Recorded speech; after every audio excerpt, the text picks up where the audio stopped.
તમે ગમે તેમ કરીને મારા યજ્ઞ બનીને વિજય રાતે અટકાવ્યો નકર હું જીત કરીને મરી જાય નકરને ત્રી ઇચ્છાનું પાપ આપીશ.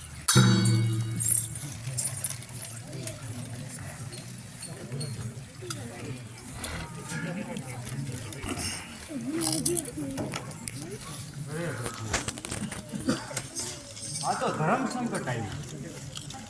જો અભિમાન રણમાં જવા દે પોતાને રાજી ભોગવી આ પુત્રની મુજબ આનો ઉપાય એક છે.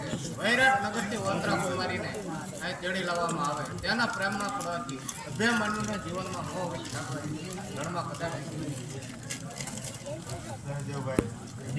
તમારી વાત બરાબર પરંતુ હજારો ગામના એક રાતમાં વંત્રા કુમારીને કઈ રીતે આપણા નગરની અંદર એટલો રાયકો કરી રહે છે તે આપણું કામ દરરોજ પૂરું પાડે.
કસેરી કહો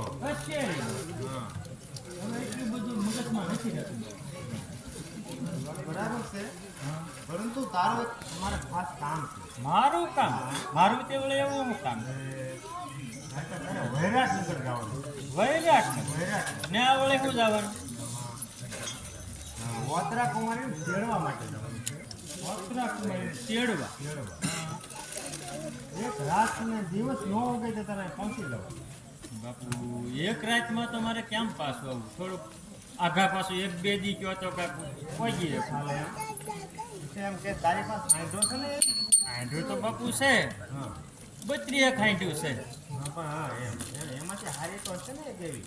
અરે બાપુ વણના વરમાં વરસાદે નથી કાંઈ એમાંથી કાંઈક 12 જેટલી વધી એમાંલી પછી બાપુ તમને કહું ને અડધી કોથળી ખાવા મળી ને અડધી ડબલ્લે સડી એમાંલી છે એ કાંઈ વધી એ હારામાં હારી બાપુ હા એને તો હાસીવી જ પડે ને બાપુ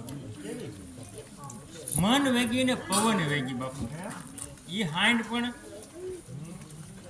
અને એના હું મારે વખાણ કરવા તમને બાપુ ઉલરી એમ તાકે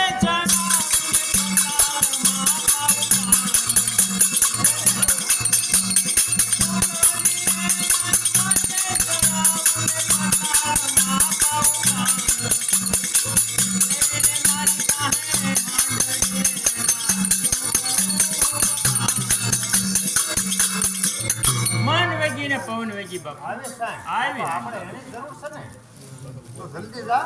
હા તું સાંજ લઈને આય. બીડો લખીને તૈયાર રાખ. ભલે બાપુ જા જલ્દી જા. ભાઈ મેરી હંડ્રેડ ભલે